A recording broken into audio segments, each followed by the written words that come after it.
E aí, meus queridos, como é que vocês estão? Eu espero que você esteja bem se cuidando. Nós vamos agora para um próximo passo. Finalizado o conteúdo, é extremamente importante que agora você consiga checar de que forma a banca se comporta cobrando esse assunto. Eu sei, responder questões é sempre um desafio. A gente fica com muito medo de descobrir que não sabe, fica com muito medo de errar. E é justamente por essa razão que eu vou lhe acompanhar com a resolução de questões. O objetivo desse bloco, no fim de cada tópico, de cada assunto, é justamente lhe encorajar. É preciso que você enfrente o nosso caderno de questões. É preciso que você se desafie a responder questões SES Gran Rio. E para que você se sinta mais confortável nessa luta, a minha função é lhe tranquilizar. A minha função é lhe encorajar. E é isso que nós vamos fazer agora. Nós vamos responder questões juntos, para que vocês entendam como a banca se comporta e como é preciso que você interprete e leia as questões do Gran Rio. Vamos juntos? Bora? Mão na massa? Vamos lá. Primeira questão diz o seguinte: vamos juntos aqui. Foi uma questão da SES Gran Rio agora, desse ano, 2023. E ela fala assim: determinado cidadão foi eliminado de concurso público. Então, ele foi eliminado de concurso público. A investigação social por ter cometido ilícito 7 anos antes do certame. A razão dele ter sido eliminado do concurso foi ele ter cometido um ilícito 7 anos antes do certame. Vamos lá. No recurso contra sua eliminação, aduziu que, além do tempo, quais foram as razões que ele trouxe? Olha, além do tempo decorrido, ele também, isso é um ponto, ele passou a exercer outro cargo público, outro ponto, onde permanece com elogios à sua atuação, outro ponto. Então ele está dizendo, olha, já tem muito tempo que isso aconteceu, eu passei a exercer um outro cargo e eu permaneço lá com elogios. Nos termos dos princípios aplicáveis à administração pública, o ato que eliminou o cidadão do concurso ofende a. Pois é. Vamos ver uma informação importante aqui, tá? Ó, quando nós estávamos estudando os princípios da administração pública, mostrei para vocês que um dos princípios é o princípio da razoabilidade e da proporcionalidade. O que é que diz o princípio da razoabilidade e da proporcionalidade? Ó, razoabilidade e proporcionalidade. A razoabilidade proíbe uma ação arbitrária e sem bom senso. E o que é a proporcionalidade? É um equilíbrio entre os meios e os fins. Quando nós falamos em relação à razoabilidade, a razoabilidade ela é formada por três elementos. A razoabilidade é formada por três elementos: a adequação, a necessidade e a proporcionalidade. Como assim, professor? A adequação, a necessidade e a proporcionalidade. É preciso que você verifique. Essa medida é adequada, essa medida é necessária, essa medida é proporcional. Se a resposta a essas perguntas for sim, você teve ali uma decisão razoável. Vamos entender isso aqui na prática? Vamos lá. Visualize a seguinte situação. Um determinado servidor faltou 2 dias. Servidor público, concursado, efetivo. E ele falta 2 dias. Pessoal, se ele faltou apenas 2 dias, não é justo ele ser demitido por isso. Veja, eu não estou falando da questão, estou exemplificando essa situação da razoabilidade e da proporcionalidade. Ô, professor, por que não? Porque não é uma decisão razoável. Perceba quais são os critérios da razoabilidade: adequação, necessidade e proporcionalidade. A medida de demitir um servidor por causa de 2 dias de falta é adequada? Não. É necessária? Não. É proporcional? Não, não é. Então isso violou a razoabilidade. Por quê, professor? Porque é desnecessária, foi uma ação sem bom senso, sem equilíbrio, foi uma postura desequilibrada. Conseguiram entender? Então, a razoabilidade, portanto, tem essas características, tá? Então vamos sinalizar isso aqui na nossa anotação. O princípio da razoabilidade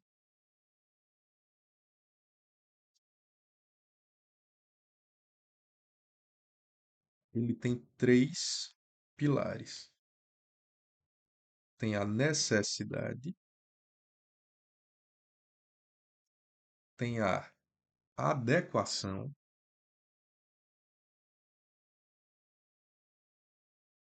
e tem a proporcionalidade. Isso quer dizer o quê, professor? Isso basicamente, pessoal, está falando de bom senso. Isso basicamente está falando de equilíbrio. Bom senso, equilíbrio. Tá certo? Vamos aqui para a questão então.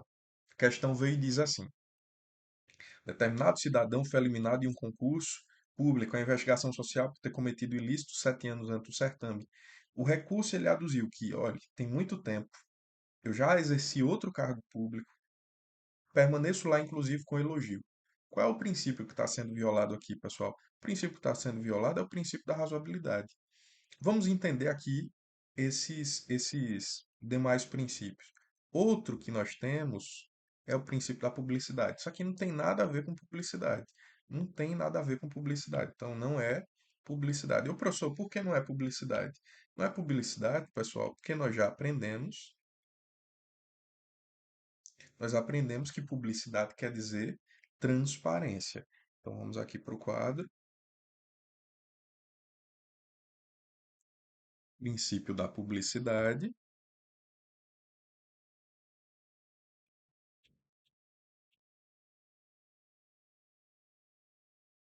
quer dizer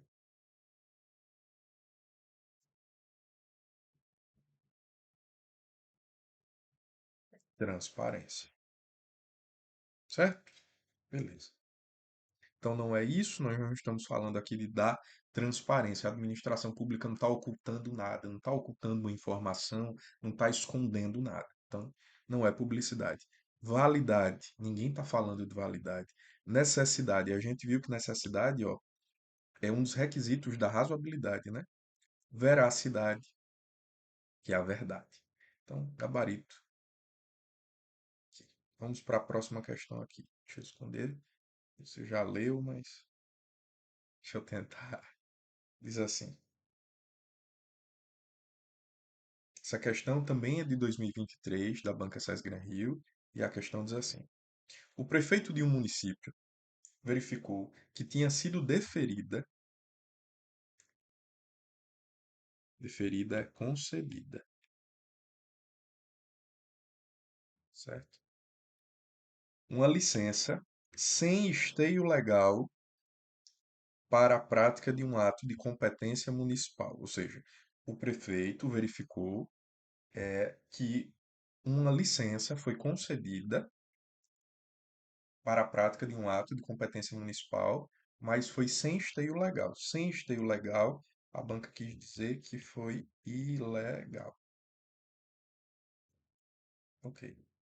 Após ser cientificado do ocorrido, ele editou uma portaria declarando nulo o deferimento e cancelando a licença. Nos termos dos princípios aplicáveis à administração pública, a portaria municipal realiza o princípio da. Se eu estou falando, a pergunta é: a portaria, certo? Então veja, a licença foi deferida sem esteio legal. Depois ele editou uma portaria. A banca está dizendo: essa portaria que declarou nula o deferimento e cancelou a licença decorreu de qual princípio? Vamos lá. Vamos aqui para nossa revisão, né? Vamos pegar aqui o princípio da autotutela. O que é que diz a autotutela? Vamos estudar, revisar aqui. Autotutela quer dizer que a administração pública cuida, controla, tutela quer dizer cuidar. Auto quer dizer a si mesma. A administração pública cuida de si mesma. E ela, quando cuida de si mesma, ela faz o quê, professor? Ou ela anula ou ela revoga. Como é que isso funciona? Vamos ver na prática. Ela anula quando o ato for ilegal. Quando o ato foi ilegal. Quando o ato violar a lei, ela anula esse ato. Então, fulano recebeu um aumento que não está previsto na lei. Anula. Fulano, gestor público, contratou um show com propina. Anula. Por quê, professor? Porque isso são atos ilegais. Fulano foi nomeado num concurso com fraude. Anula. Por quê? Porque isso é um ato ilegal. E quando nós falarmos em ato ilegal, ato que viola a lei, nós temos que anular. Ô, professor, e o que é revogar? Pessoal, revogar não é um ato ilegal. Aí é um ato discricionário, um ato inoportuno, inconveniente. O que quer dizer isso, professor? Inoportuno, inconveniente. Que você queria, mas agora não quer mais. Então, perceba a diferença quando nós falamos em relação ao princípio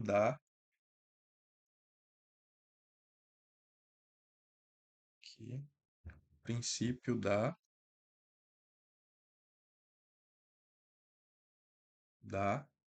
autotutela.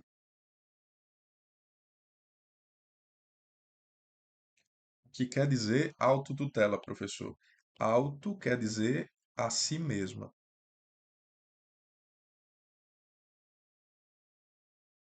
Tutela quer dizer cuidado.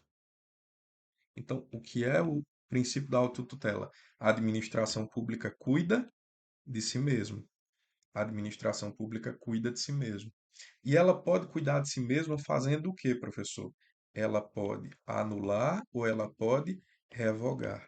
Anular ou ela pode revogar.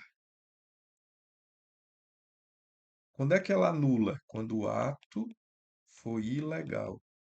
Violou a lei, o ato é ilegal. Tem que anular. Fulano está violando a lei, está praticando um ato ilegal. Esse ato tem que ser anulado.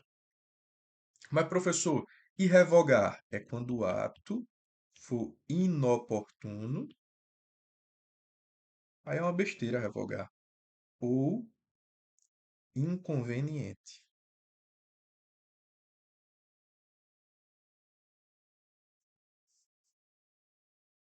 É isso, professor.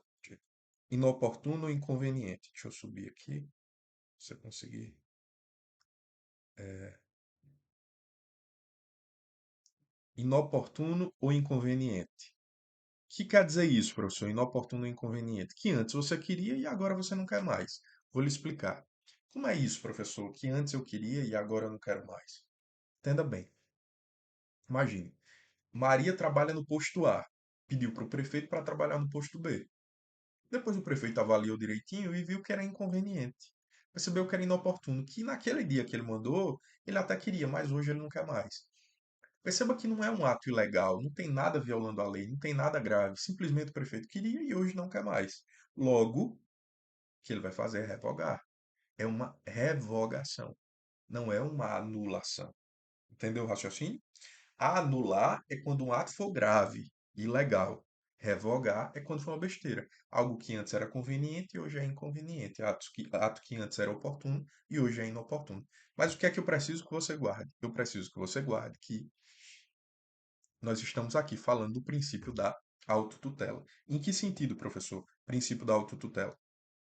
Que a administração pública, quando ela cuida de si mesma, ela está praticando, que, quando ela cuida de si mesma, ela está praticando o princípio da autotutela. Ela anula um ato ilegal e ela revoga um ato inoportuno ou inconveniente. Vamos ver isso na questão? O prefeito de um município verificou que tinha sido deferida uma licença ilegal. Se é uma licença ilegal, pessoal, ilegal, você vai fazer o quê? Revogar ou anular? Você vai anular, professor. Anular. E esse ato em que a própria administração pública anula, a própria administração pública cuidou de si mesma. A própria administração pública percebeu que tinha um ato ilegal e anulou. Isso é o quê? Isso é princípio da autotutela, gabarito, portanto, letra D de dado. Beleza? Vamos para mais uma questão aqui. Vamos aqui para a terceira questão. A terceira questão diz assim: deixa eu voltar aqui para a tela. Vamos lá. Também uma questão muito recente da SESGRAN Rio, da nossa banca do CNU 2023. A questão diz assim: um administrador de empresas exerce cargo comissionado. Ele é um administrador que exerce cargo comissionado em determinado órgão público, que está, aí, ó, como é que esse órgão público está? Assoberbado de requerimentos com pleitos diversos. Com o intuito de resolver o problema, ele criou o quê? Ele criou um sistema de metas, prêmios de produtividade, que busca respaldo em autorização normativa. Então, o maior cuidado. Você pode criar ideia de produtividade, de buscar resultado, pode, claro, a administração pública ela tem que ser entregar resultados, ela tem que ser produtiva, é verdade. Mas você só pode fazer isso se respeitar a lei. Então a questão ela trouxe aqui uma informação extremamente importante, buscando respaldo em autorização normativa. Isso aqui é o respeito à legalidade. Tem que respeitar a lei, né?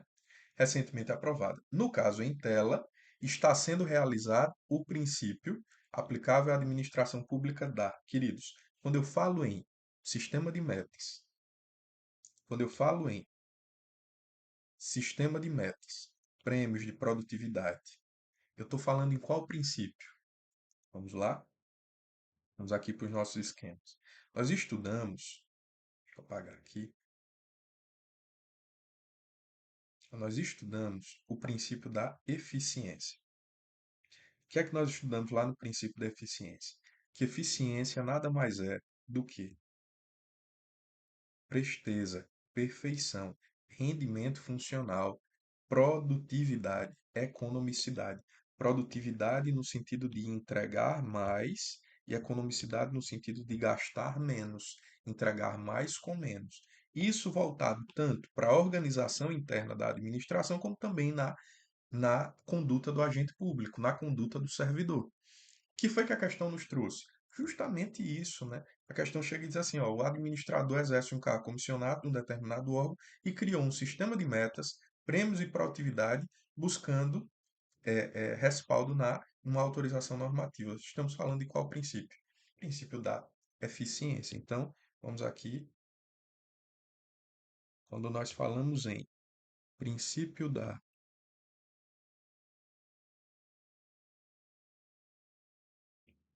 eficiência, nós estamos falando da entrega. Em que sentido? Da entrega no sentido de maior produtividade e redução de custos, redução de despesa. Ou seja, entregar economicidade. Isso você faz buscando o quê? Isso se faz buscando perfeição. Isso faz buscando rendimento funcional. Perfeito. Presteza, perfeição, rendimento funcional.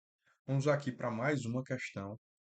Estamos nos aproximando da finalização aqui do bloco. A questão diz assim: a administração pública indireta é composta por entes descentralizados. A administração pública indireta, entes descentralizados, de competência do governo, criados para desempenharem variadas funções de serviço à população. Nesse sentido, existe uma entidade, vou voltar aqui, existe uma entidade que assume, uma entidade que assume a forma de pessoa jurídica, cuja criação é autorizada por lei como instrumento da ação do Estado, dotada de personalidade de direito privado, mas submetida a certas regras especiais, decorrentes dessa natureza auxiliar da atuação governamental. Ela é constituída sob a forma de sociedade anônima, cujas ações com direito ao voto pertencem à maioria à União, ou à entidade cuja uma entidade de sua administração indireta. Sobre remanescente acionário de propriedade particular, essa entidade é chamada de. Queridos, vamos lá. Na nossa aula de organização da administração pública, nós vamos estudar isso aqui com bastante calma. Então, já vamos antecipar isso aqui para vocês. Ó, quando nós falarmos de empresa pública e sociedade de economia mista, como é que eu crio uma empresa pública com uma sociedade de economia mista? Vou apresentar para vocês aqui. É por uma autorização por lei e registro. O professor, como é que funciona a composição do capital? Numa sociedade de economia mista, a maioria é público. Numa empresa pública só tem capital público. O professor, deixa eu entender mais. A forma jurídica. Nós vamos ver isso na aula. Não se aperreie. Isso é uma aula que nós vamos ainda estudar. A sociedade de economia mista, direito público, exploradora de atividade econômica, direito privado, né? Patrimônio e bens privados, regime jurídico pessoal, seletista. Todos esses detalhes nós ainda vamos estudar mais à frente, tá? É preciso que você anote aqui a seguinte informação. Anotar. Escreve aí. Empresa pública, sociedade de economia mista. Qual é a semelhança entre elas? É que ela precisa ser autorizada por uma lei,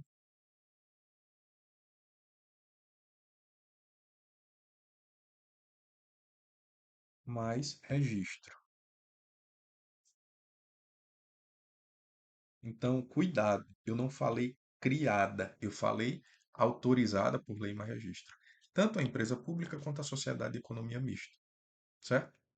Mas a forma delas é a seguinte: a empresa pública, qualquer forma empresarial, qualquer forma empresarial. Já a sociedade de economia mista é somente sociedade anônima. E aí a nossa questão veio e disse assim, ó, autorizada por lei, já deu uma sinalização boa. Pode ser empresa pública ou sociedade de economia mista. Dotada de personalidade de direito privado. Empresa pública ou sociedade de economia mista.